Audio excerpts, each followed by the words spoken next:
and welcome back to another episode of the Practice Players Podcast. This is going to be episode 17. It's been in the works for a while now. Thrilled to be joined by the very insightful enigma that is Joey Brunk. So, won't take up too much time. We'll just start it off. Joey, if you just sort of want to explain your basketball journey and how you got to where you are now.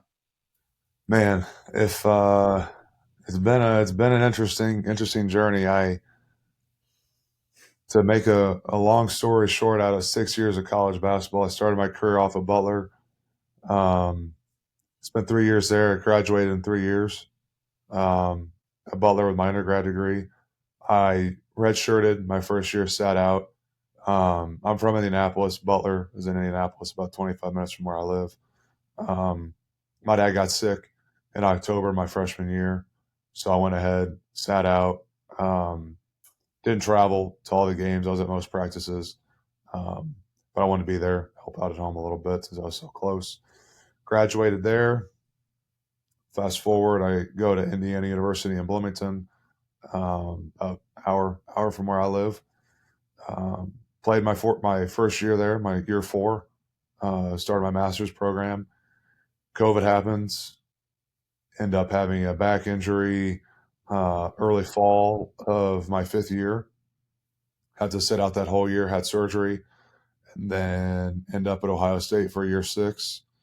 Kind of bring it full circle. Coach Holtman was at Butler my freshman year and then ends up at Ohio State after that. And then I end up playing for him in year one and year six. So kind of a full circle kind of deal. To spend my last year in Poland, playing my first year professionally.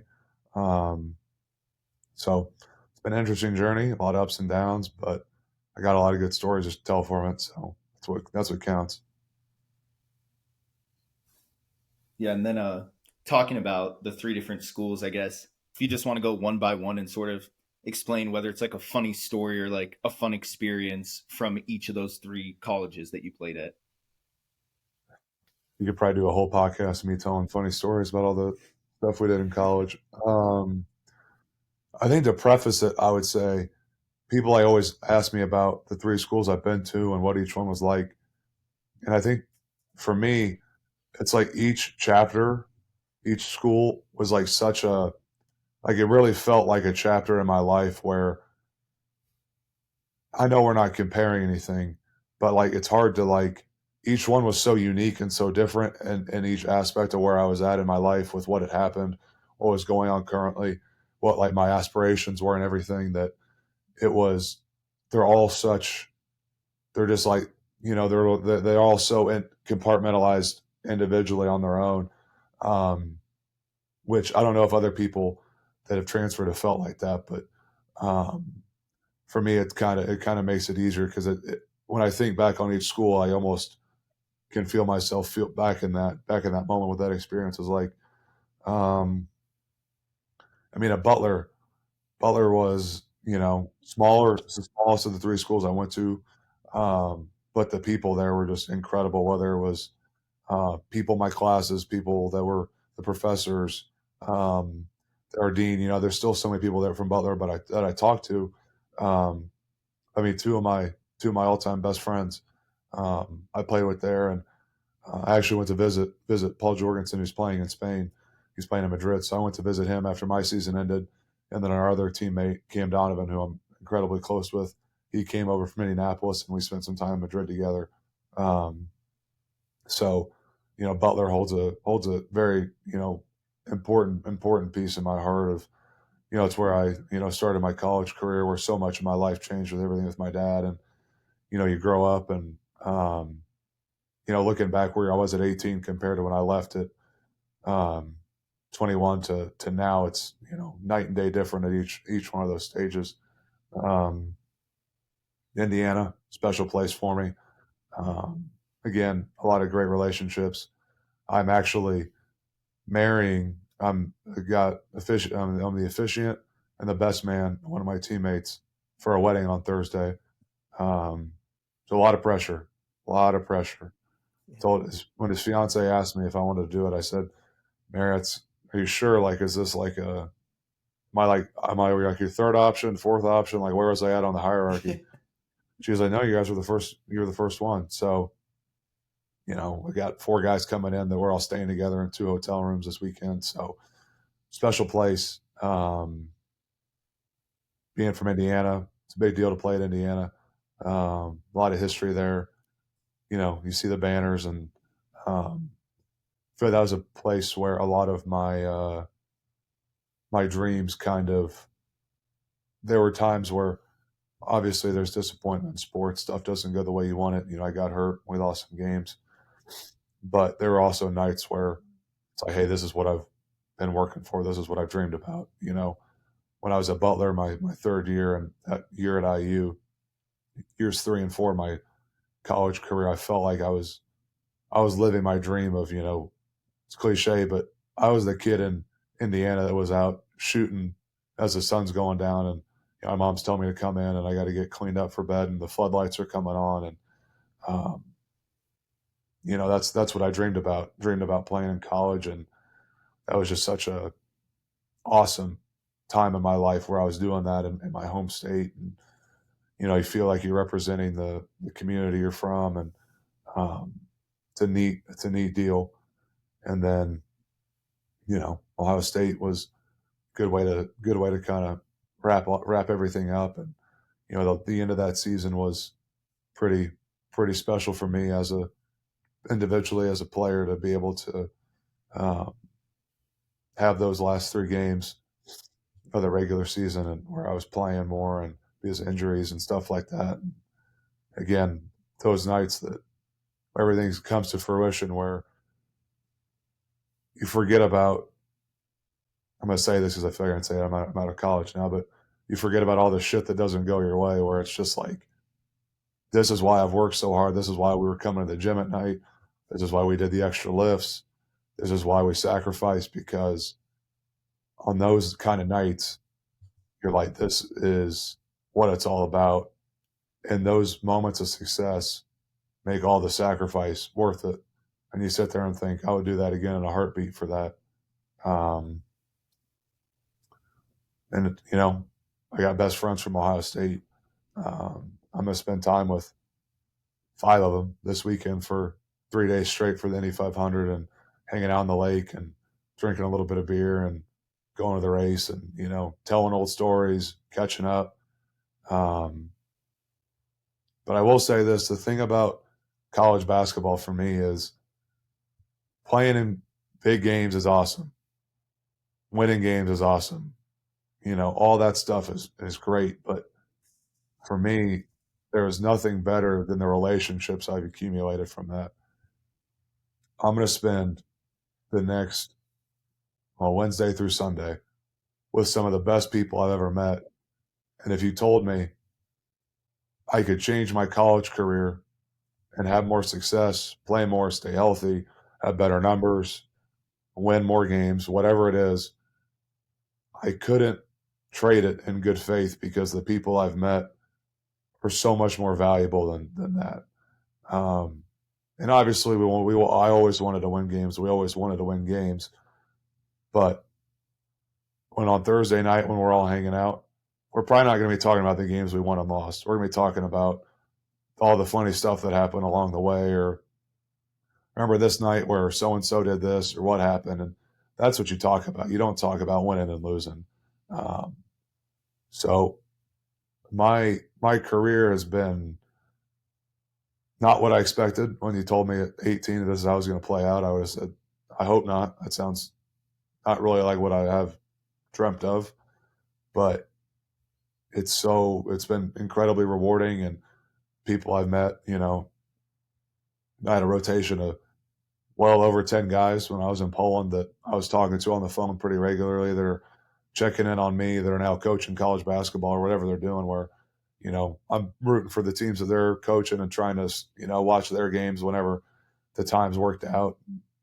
They're checking in on me and asking how I'm doing. And that's what sports is about to me. You want to win championships. You work hard, but it's about the people. It's about the relationships. Only one team each year gets to win it all. So what else? If you're not that team, what do you have to take away from it? got an education, and you got the people you met. It's on you to kind of make the most of those two things. And I'm really, really thankful for those relationships.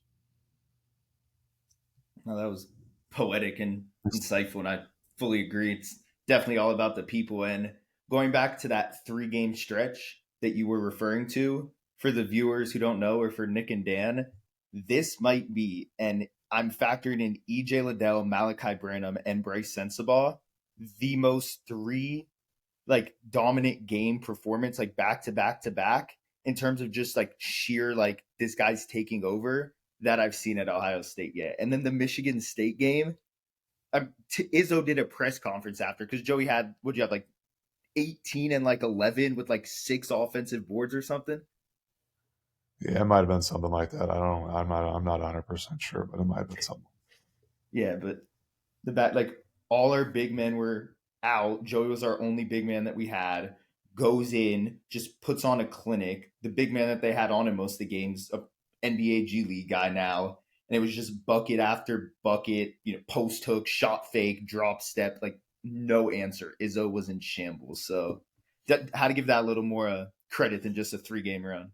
Yeah, that was a fun night, and that's one of those nights where, looking back, like it all worked out just so well for us. And going into that game, we had lost the 2 games going into that, so we were kind of on a skid because we had lost at Maryland on the road on a Sunday, and that eliminated us from being able to win the Big Ten regular season. And then we had a COVID makeup game, I think on Tuesday, against Nebraska, which we lost at home. And that was when I think Zed's ankle went down, and then Kyle was also out. And we had a 1-day prep for Michigan State. And it's funny, I remember Nettie, one of our coaches, that we had like a little shoot around, and I'm working out after, and he goes, are you ready for this? And I just remember thinking to myself, like, I was, it was one of those questions where I'm like, are you serious? Like, yeah, I'm ready. Like, this is what I'm about, like this is why I've been working. I stayed in shape, that's why you do extra. So that was a pretty special time. I wanted to ask you, you played during the period of time before the transfer portal. Talk a little bit about what that was like in the transferring process before the portal, and then talk about how the implementation of the portal and the portal itself helped hurt. Just give us a little bit of insight about that.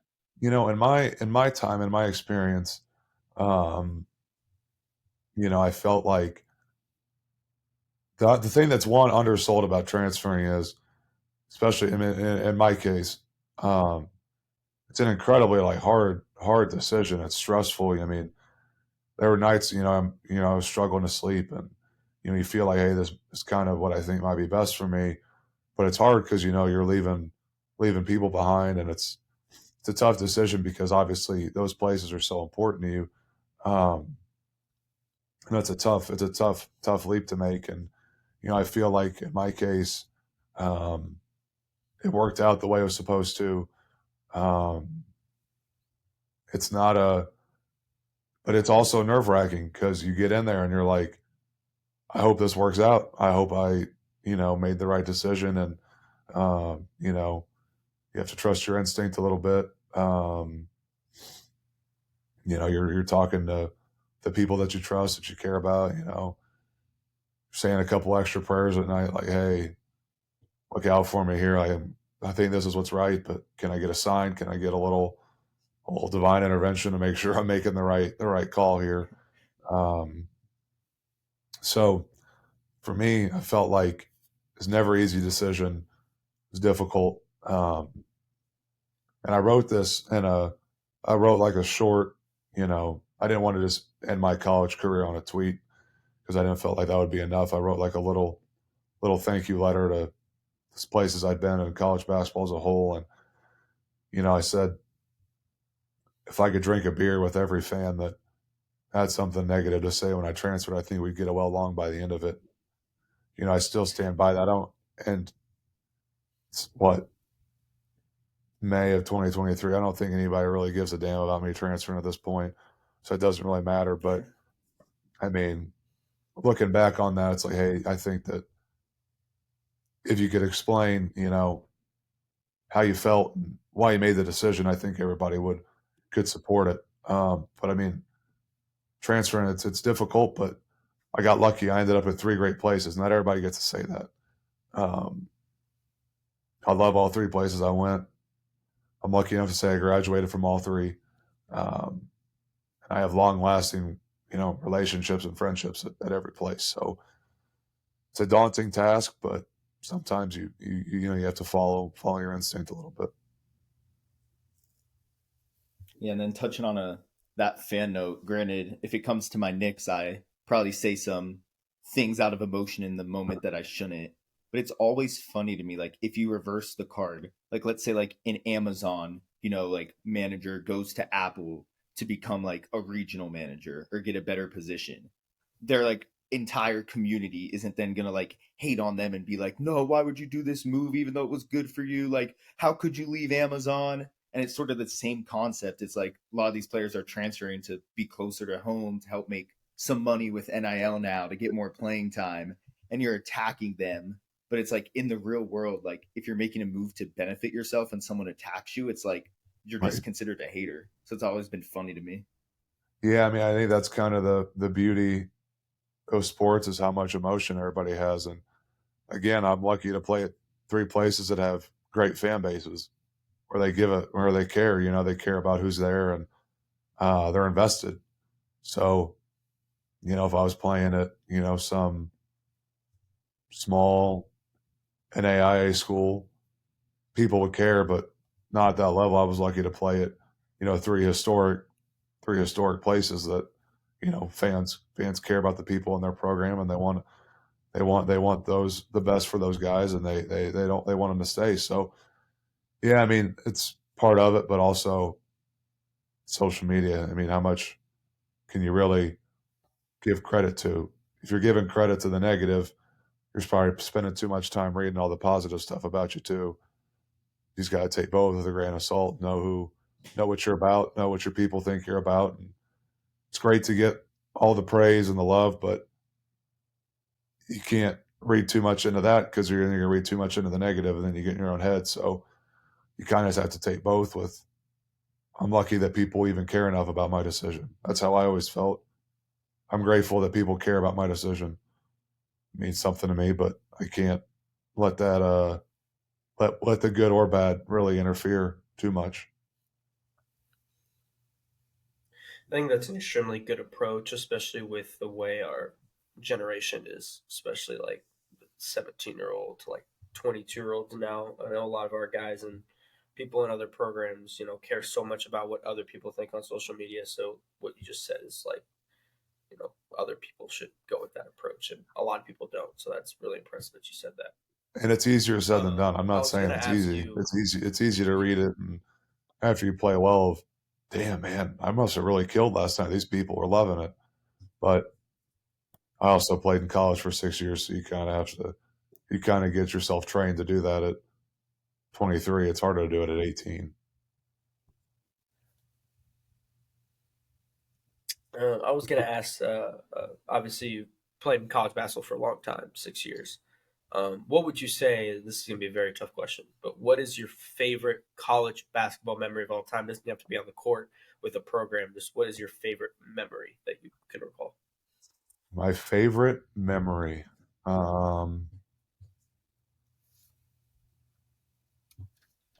Let's see. There's definitely a few that come to mind. Um, as far as just the energy of each game, um, just for simplicity, in each spot. My 3rd year at Butler, we played Ole Miss at home, and um, I played well that game. I had a good game. It was like a Friday night. Hinkle was rocking. It was packed. Paul Jorgensen, my buddy in Spain, one of my best friends. I think he had like 27 or 28. And, we both had spent so much time in the gym together that we're shooting there late at night. It's like when both of us scored or when anything happened, the other person was almost more excited for the other person. And it was just like back and forth whenever either one of us had something where it's like that's my guy, like we've been working for this. This is what we've been doing. So that was a fun night for me at Butler. It was also like 3 nights after I turned 21, so that didn't hurt either afterwards. IU, a lot of incredible atmospheres in games at IU. Honestly, between IU and Ohio State, probably the 2 games that they're 2 of my favorite basketball specific memories where we had played and beat Michigan State. They both were actually on Thursday nights. And I was lucky enough to play well in both of those games. And, again, awesome atmospheres, energy. And I've always played with passion. That's always been something that I've had growing up. And those were kind of 2 nights where I felt like my passion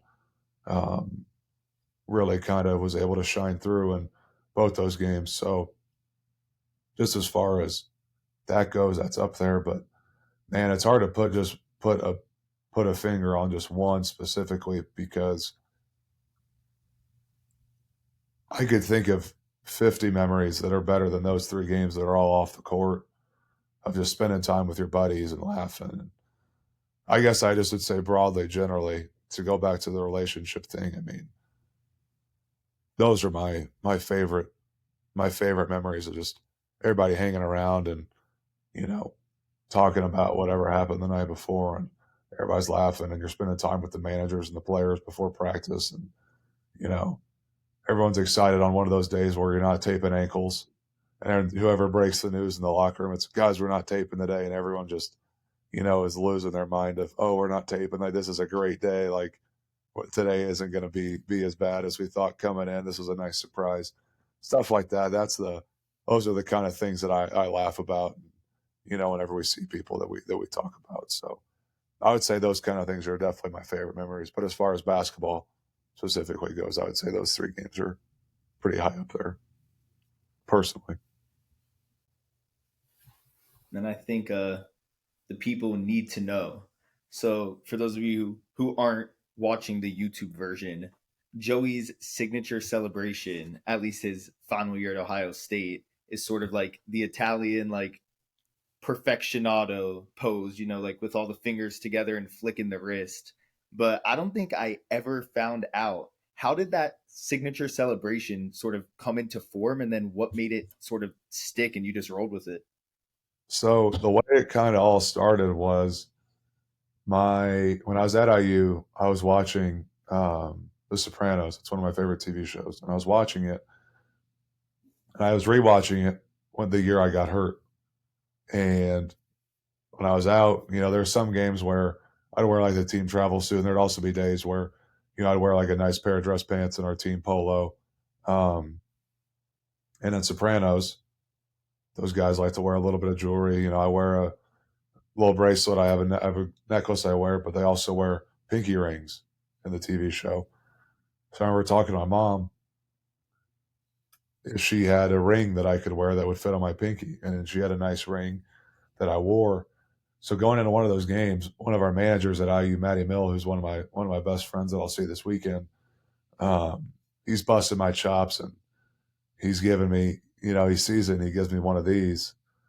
So it kind of turned into this like running joke. And then as I'm like working my way back through rehab, they'd be rebounding or they'd be in a workout. And again, they'd be busting my chops and hit me with one of these. And then I guess it just kind of like continued over. And then I don't really remember what game I specifically did it in or why I did it. It must have just like came to me in that moment. It wasn't necessarily even premeditated. It was just like, had been such a running joke for over a year at that point of doing that, that I did it. And I remember Matty Mill had actually texted me because he was watching the game. I did it. I don't remember which game it was. And he was like, holy shit, you actually did that in a game. Like, I can't believe you did that on live TV. And then after that, it just kind of continued to turn into like a running joke of doing it. And then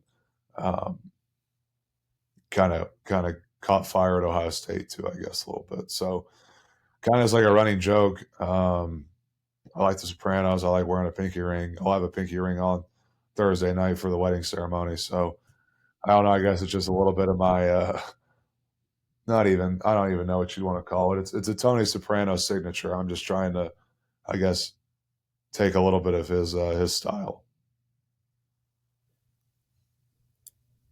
Wanted to talk a little bit about, just give us your experience playing overseas this past year. It's different, you know. It's you find out quickly, one, how much you love basketball, and two, how comfortable you are with yourself because you got a lot of time on your own. So for me, I felt like pretty early on I had the advantage of being a little bit older going into my first year professionally compared to other people. So I felt more comfortable with, you know, who I was, what I'm about, what I like to do. So I kind of felt like I had a little bit of a plan of when I get there, you know, you have an off day. What are you going to do? When I had an off day in college, when I was at Butler and IU, I could be home easy and, you know, half hour to an hour. When I was in Columbus, I could still come home if I wanted to leave the night before. It was a 2.5 hour drive, spend all day at home, drive back that night. You ain't doing that when you're in Poland. So you got to figure out a way to spend your time. And that was definitely an adjustment of what am I going to do that's fulfilling off the court, because you got to practice a couple hours a day, but what else are you doing? You can't just, for me at least, I'm not someone that can just sit down and, you know, watch TV for 8 hours, because then I just feel, you know, like I just wasted my day. So that's a pretty big adjustment that I think I had to make going into playing overseas. Of, you know, what am I going to do with this downtime? You know, speaking on downtime, Joey, for those of you who don't know, is also a very interesting person off the court. Big Matthew McConaughey fan, might be biggest fan I know. Just finished Green Lights as well. I got my Green Lights. You got the shirt on. I got it on for the podcast. Yeah. Yeah, big Matthew McConaughey fan. Big into wildlife too. Has his own wildlife page you guys got to check out. But if you just sort of want to touch on what sparked those interests, because I feel like that's a very unique things to be into, especially as a basketball player. Well, the wildlife thing started early. My mom, we had an Indianapolis Zoo membership. We still do. And growing up, she took me to the zoo at least once a week. Whether the weather was good or not, that was just something that I loved doing when I was young. You know, I had all these animal books that I loved to flip through. I would watch Animal Planet on TV. You know, growing up, my heroes really weren't even basketball players. My heroes were like Steve Irwin and Jeff Corwin. Those were my guys on Animal Planet that I loved watching. So my love of wildlife just started early, and that's something that I've always loved. I mean, when I was in Columbus, I think within like the first 4 or 5 days, I took Tyler Hicks to the Columbus Zoo. So me and him, he came and I got my zoo membership. So me and him walked around for a while there, and that's something that, you know, I like to do. And I've been getting really into going out to actually spend time, you know, in the wild. I guess that's what you could say. When I was in Poland, I met a guy that makes wildlife documentaries. So if we had off time, me and him would pick a location of what we were going to look for and what he knew about it, who he knew that might have insight. And I'd bring my camera, he'd bring his, and we'd go trek out in the woods, you know, for 4 or 5 hours, see what we could find. And I'm actually really excited. I'm going to Tanzania with my brother and like 3 weeks for a safari. And my buddy that's getting married, me and him are going to do a trip out to Yellowstone and Glacier National Park to hike and look for different animals. So that's just been such like a long standing passion of mine. And I was laughing about my mom about this not that long ago.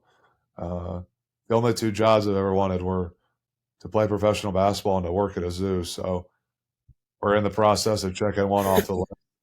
We're working on putting a plan in place for making that happen for down the road post basketball.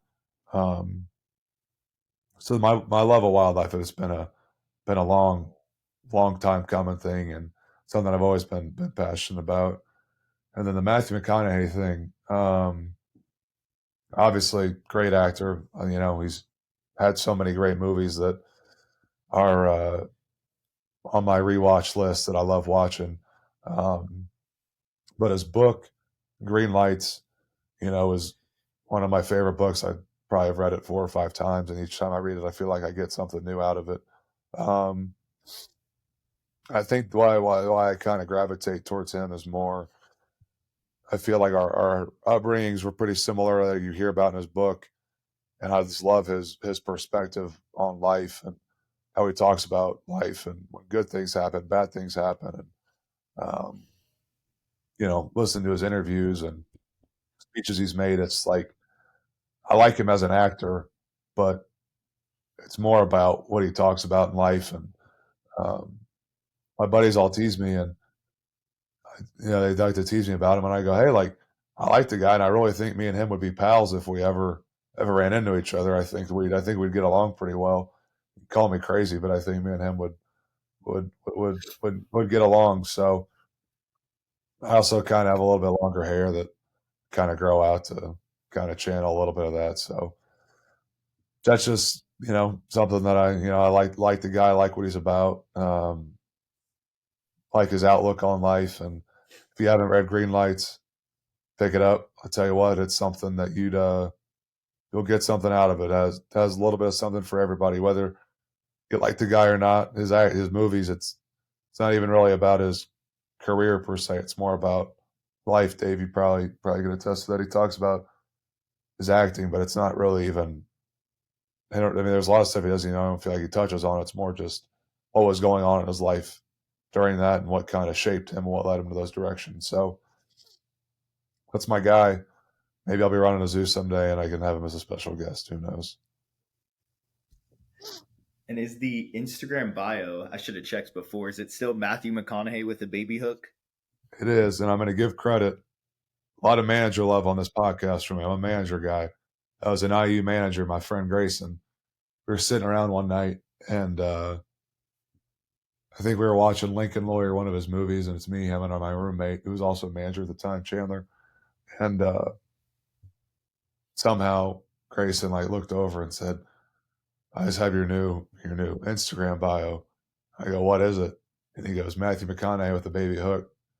I go, I like that. I go, let's change it right now. And then since then it's stuck. So people tease me. I don't really think I look like Matthew McConaughey. Truthfully, I have longer hair like him, but I don't know, maybe we have a little bit of a similar outlook on life, and that's part of the connection. That bio is tremendous. That's really funny. Did you just look it up? I saw you looking down. Yeah. No, I just looked it up. That's super fun. Yeah, no, Grayson. I wanted to ask you. Oh. No, I was just saying Grayson was in his back. I was going to ask you. You go. No, we're good. You got it. Okay. I wanted to ask what do you see yourself doing in 10 years? What are your life goals? And obviously, now that we've learned that you're a lot more than just a basketball player, it might not even be basketball. So where do you see yourself? 10 years from now, I don't know. I hope it'd be awesome if I was playing basketball still at 35. Hopefully, I'm blessed to be able to continue to do with this, and it's a pretty cool opportunity, cool lifestyle to live. That'd be awesome. If not, maybe I'll be continuing my education and could be doing something in the zoo realm. I hope that's kind of what I'm doing. That would be something that I would definitely think I'd be very excited to do. Wake up every day with excitement to do.